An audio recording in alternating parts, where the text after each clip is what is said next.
This is Creepy, a podcast dedicated to sharing the most famous, chilling, and disturbing creepypastas and urban legends in the world. Whether these stories truly happened or are simply fabrications is for you to decide. These stories may contain graphic depictions of violence and explicit language. Listener discretion is advised.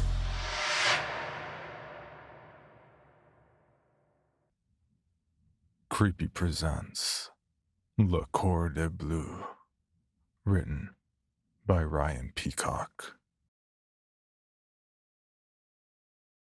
The history of Corde, Bleu is both complex and bloody, and yet for all the stories told about it, very few people have ever actually heard of the infamous opera.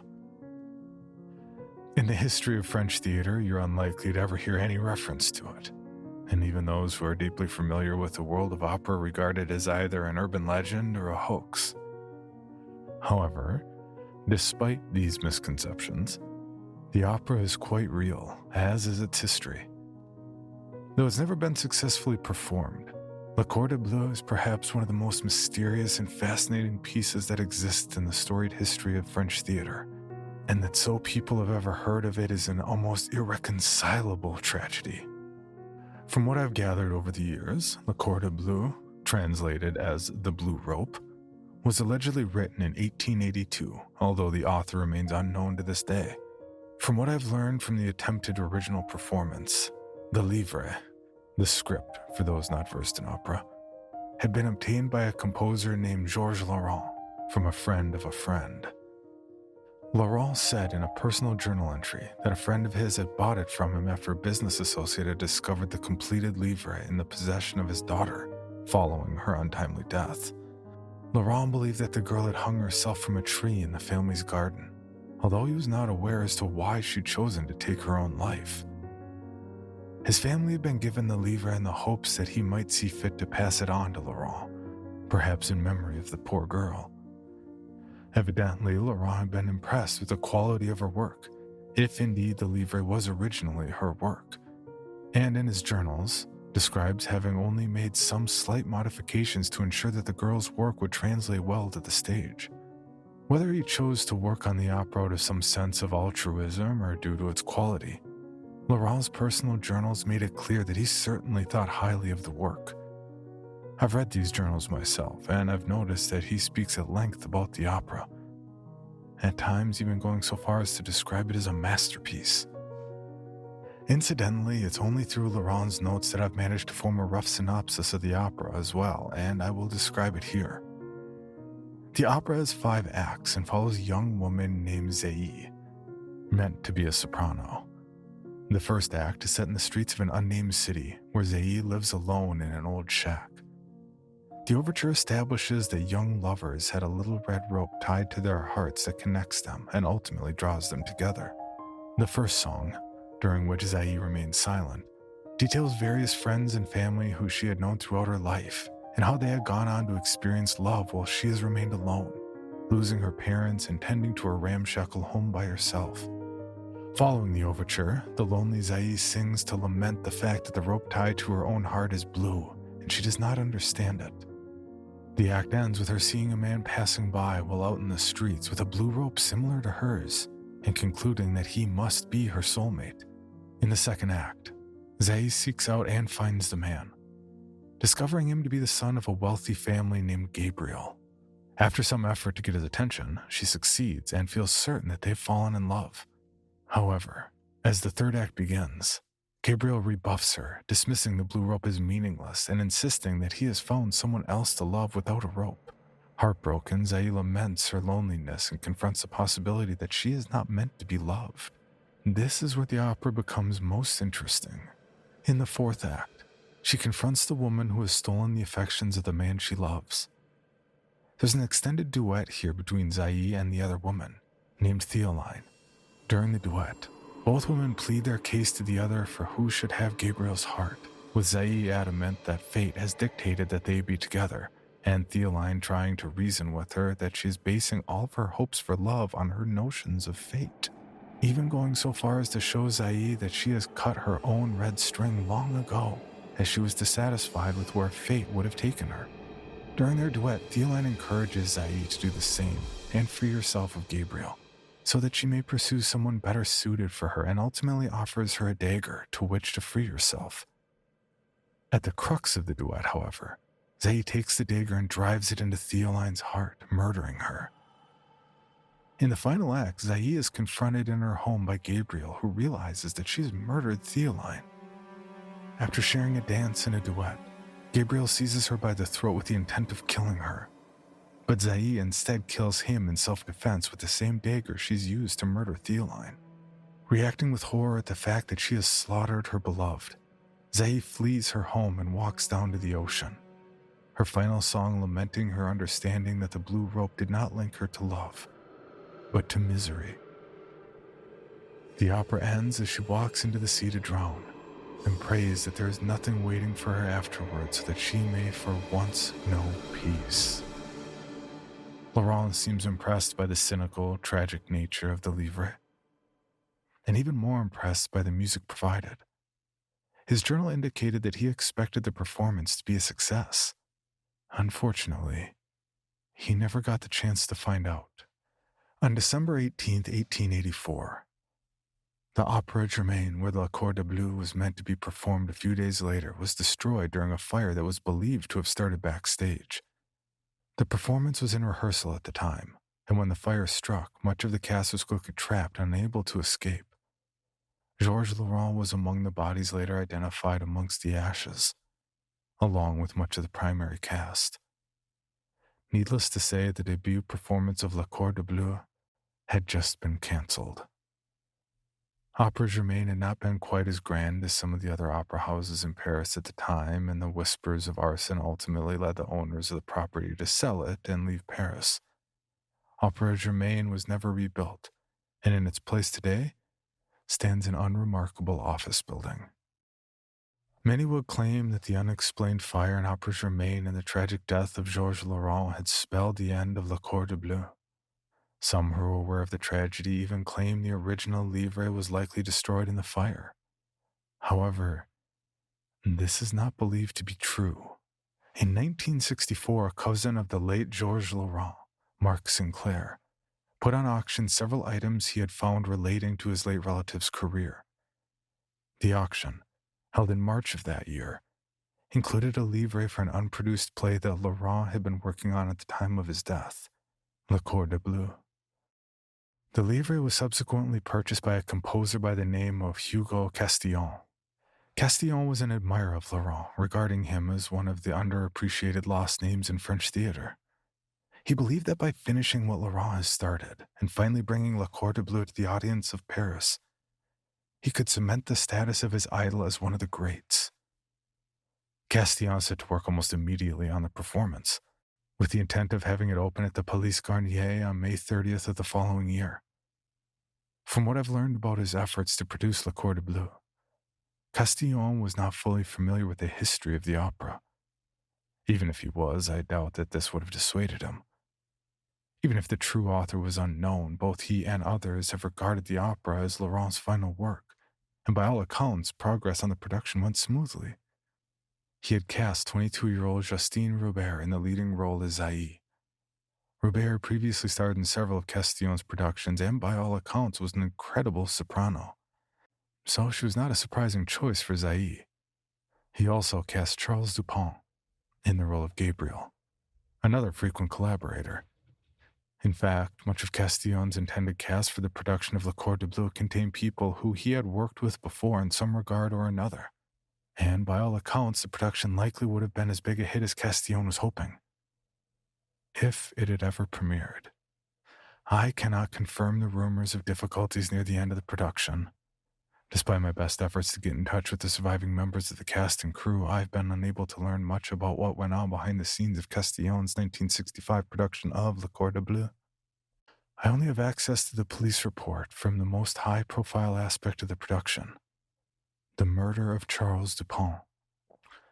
On May 30th, 1965, Dupont's neighbors reported hearing a loud argument between him and someone else in his apartment.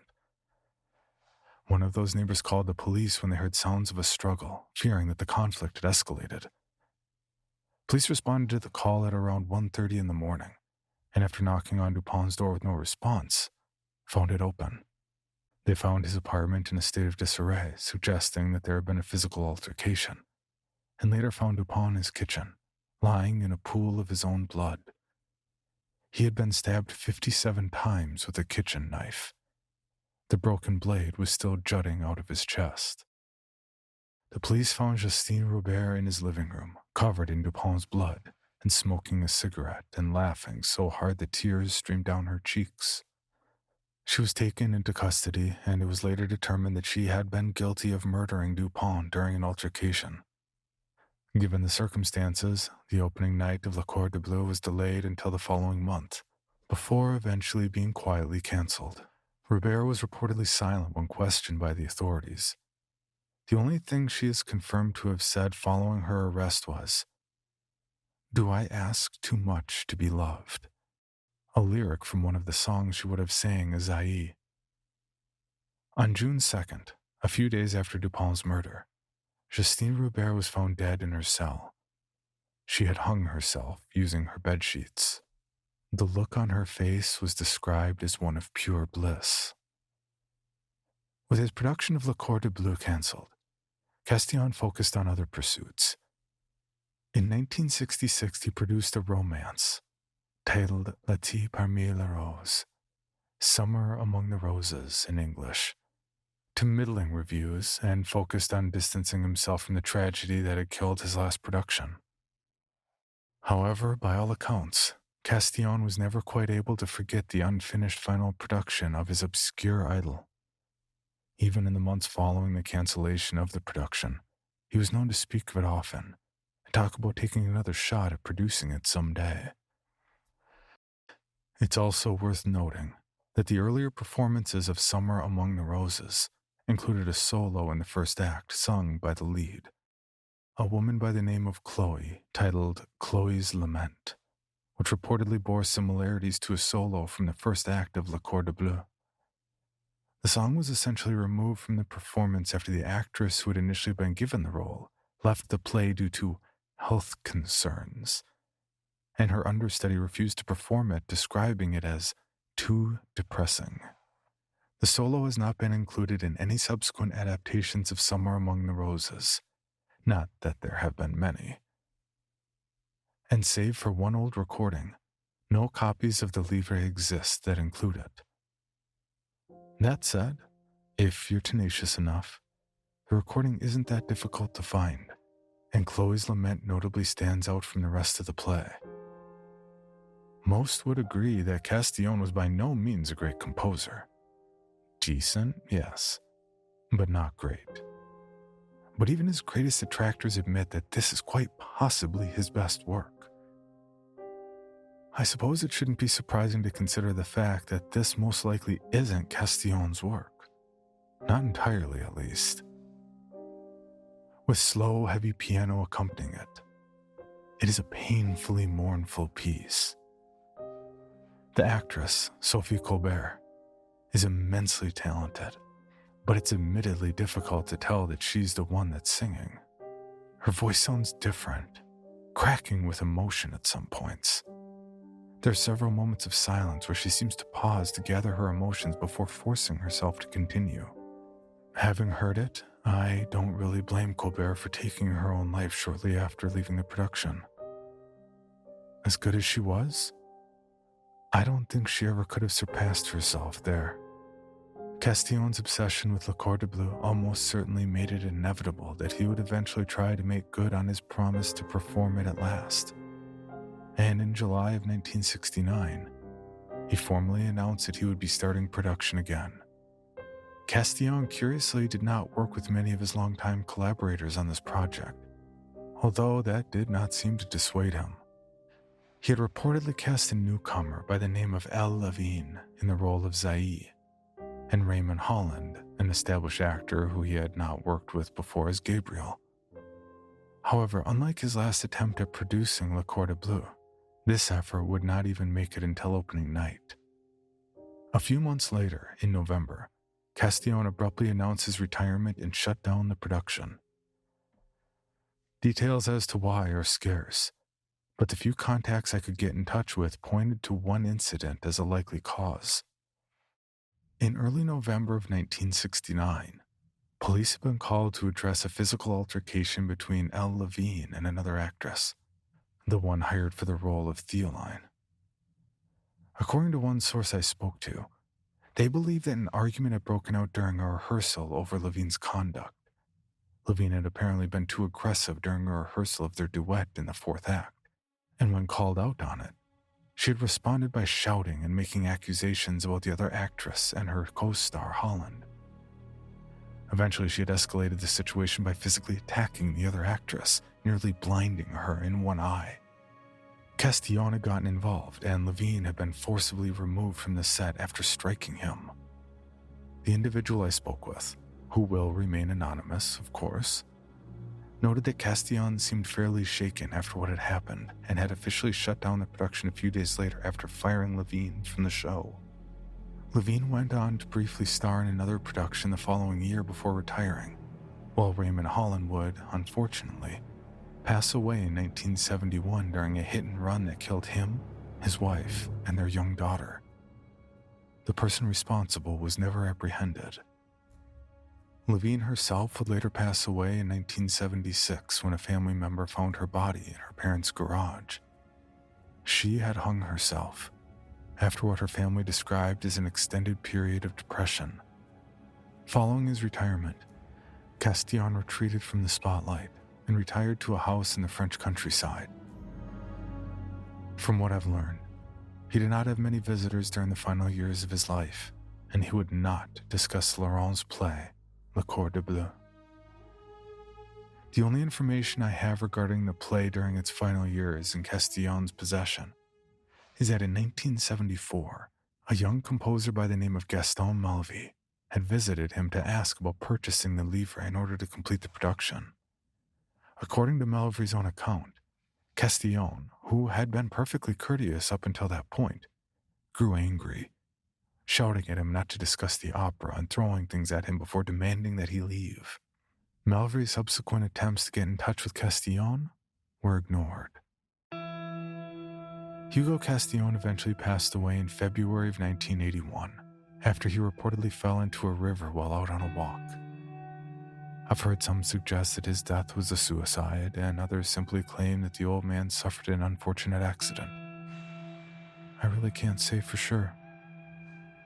What I do know is that during his final years, he had been known to frequently visit the graves of Raymond Holland and his family, as well as the graves of Charles Dupont and Justine Robert. After her suicide in 1976, he had been one of few who attended the funeral of Elle Levine, and he had visited her grave several times before his death. Given how close her gravesite was to the river where he drowned, it's likely that Castillon had visited it the day of his death.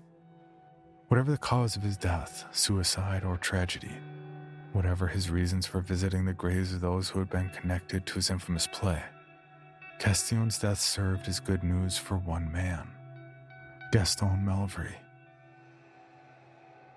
Malvare had achieved some limited success in the world of opera with a few notable performances of more famous productions and was eager to present something new. With Castillon dead, he approached his eldest daughter, the executor of his estate, about purchasing the livre for Corde, Bleu. She clearly didn't share her father's reservations about selling the livre and was happy to part with it. Malvare wasted no time in getting to work, eager to finish what both Castillon and Laurent had been unable to do.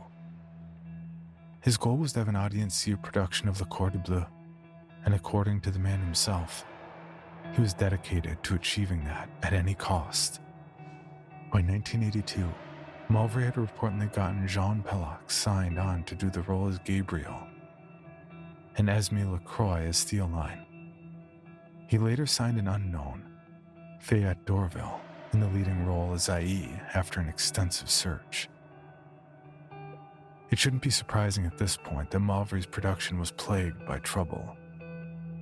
While the cast had initially gotten along fine, After the first few months, the relationship between Dorville and LaCroix was noted to have soured to the point where they were kept apart during rehearsals. 6 months into production, Pellix reportedly left the show and filed a restraining order against Dorville, alleging that she had entered his home and climbed into his bed. He was recast with another unknown, Eric Sellier, who was reportedly kept away from both Dorville and LaCroix when not at rehearsals. Surprisingly, despite these setbacks, Malvare was at last successful in his endeavor. On June 10, 1982, after a century of setbacks and a trail of blood left in its wake, Le Corde Bleu finally saw its debut in Paris at the Théâtre de la Ville, and I can assure you, it was truly breathtaking. You know, I never liked opera as a child. My father, oh, he adored it. But that's just how he was. A patron of the arts. I don't think he was familiar with the Corde Bleu when we saw it during its first and final performance. He didn't know the history. Neither did I, back then. It was just another show that he watched. Not really something I was interested in, but he insisted I go with him. I suppose he thought that opera could be something we could share. A little bit of father-son bonding time. Honestly, I can't fault him for that logic. As I grow older, I find myself thinking of ways to connect with my own children. I want to share my interests with them and learn more about their interests in turn. Looking back, I am grateful that he insisted I go along with him. Until that night, I never truly appreciated the beauty of the opera. But Le Corde Bleu opened my eyes. The blue velvet curtain rose upon a set depicting a busy street. The overture describing the miserable life of Zaï was nice, I suppose, but it wasn't the standout performance. It wasn't until Zaï herself sang her first solo that I found myself completely and utterly transfixed. I used to think that it was the sheer power of Fayette Dorville's voice, but having heard the bastardization of the song from Summer Among the Roses, I realized it was not.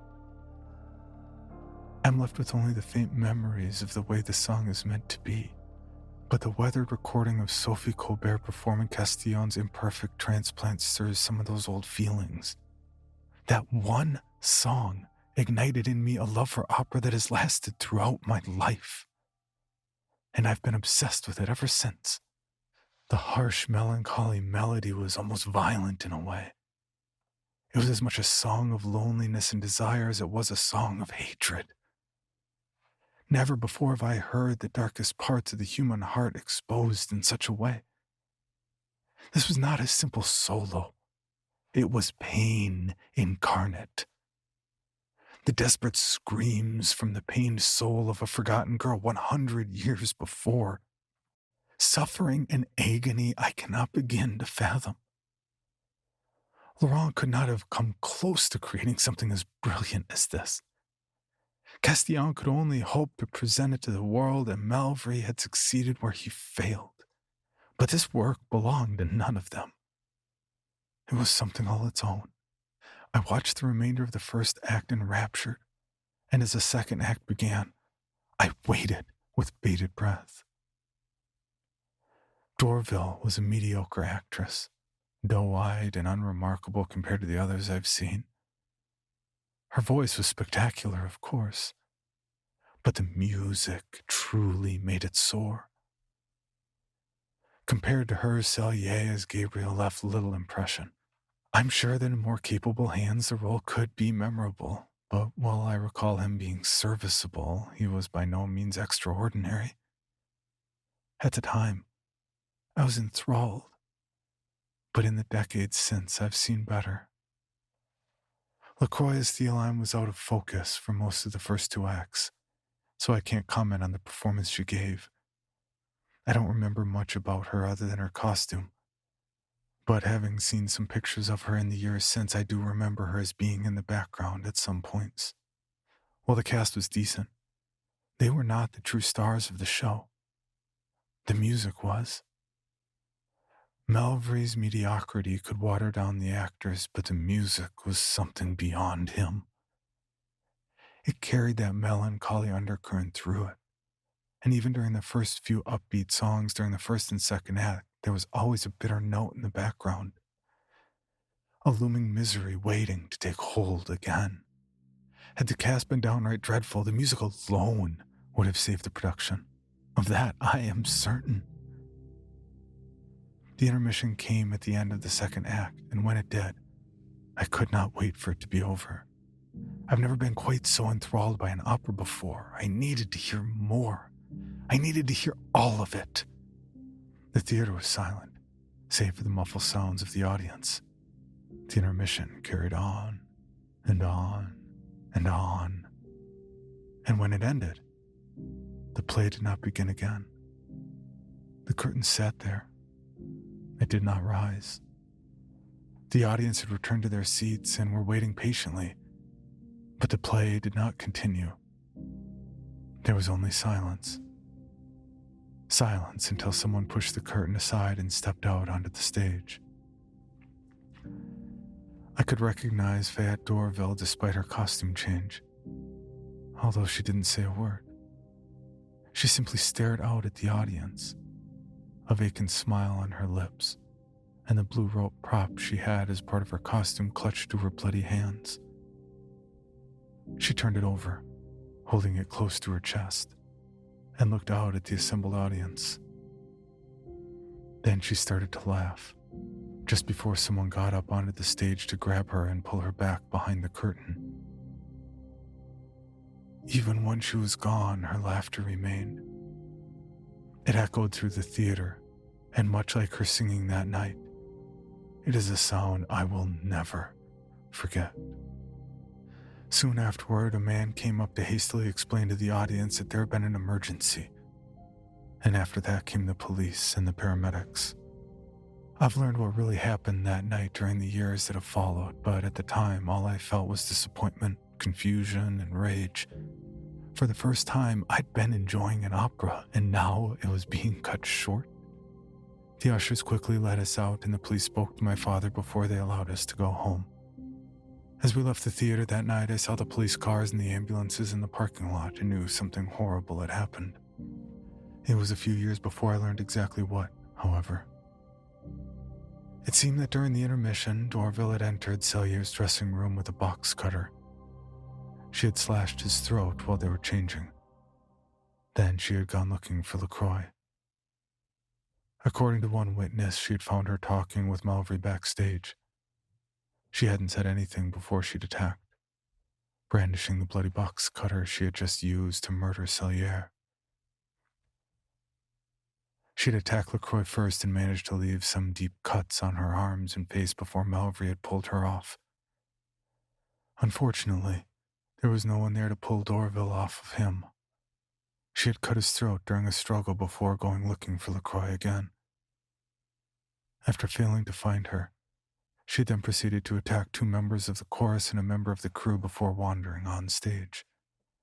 LaCroix had called the police by that point, and some of the theater's security had managed to subdue her until they arrived. I think it goes without saying what happened next. The pattern should be obvious by now. She was arrested, and 2 days later, a guard found her in her cell, attempting to hang herself using the sheets. Despite her best efforts, they managed to stop her and restrain her in the hopes of preventing another suicide attempt. Dorville simply chewed out her own tongue that very night and drowned in her own blood. I've heard a lot of things about the aftermath of Corde Bleu's opening night. I've heard that there was an investigation into the events of the production, but what, if anything, came of it, I really can't say. I can tell you with certainty that Esme LaCroix has left the opera for good and lives a quiet life as a housewife in England. It's a shame. Having reviewed some of her prior work, she really had such talent. According to my sources, the original livret of Corde Bleu was among the items given to Malvare's elder brother, Pierre, and as far as I can tell, it has remained in his possession. Of course, when I first asked him about this a few years back, around 2004 if I recall correctly, He insisted that he had no idea what I was talking about. Even when I pressed the issue and offered to buy it off of him, he responded by simply growing angry at my poor idea of a joke. We fell out of contact not long after. I suspect due to his displeasure at my mentioning that particular opera. Even when Pierre passed away in 2016, I called in a lot of favors and greased a few palms to try and get my hands on that livre. It would seem that it was not among the items that Pierre left behind after his death. I've been in touch with the surviving family members and admittedly taken some fairly extreme measures to confirm that the livre for La Corde Bleu wasn't passed down to any of them without my knowledge. In fact, for a while, I'll confess that I've begun to fear that Pierre destroyed it. But no. Through no small amount of digging, I've discovered that my late friend happened to maintain a safety deposit box in Paris. It was under the name of another relative, of course, his mother's. But after lengthy correspondence and no small amount of work, I was able to get that box open. Shall I tell you what I found inside? I've spent so long learning about this opera. It has occupied my every waking thought for 40 years. The disturbing melodies of the music, the haunting voice of Zaï during her first solo, is what ignited my love for opera. It's what made me need to become a composer. And now I have it. I have read through the livre. I've studied the music, and it is truly beautiful. Perfect. Something like this should not be locked away. Something like this needs to be shared with the world. I understand that, just like Laurent, Castillon, and Malvare did. But unlike them, I understand this opera itself. I understand its history. I understand the agony of the nameless soul that produced it, and that makes me, and only me, equipped to do it right. I will begin production soon. This masterpiece must be seen.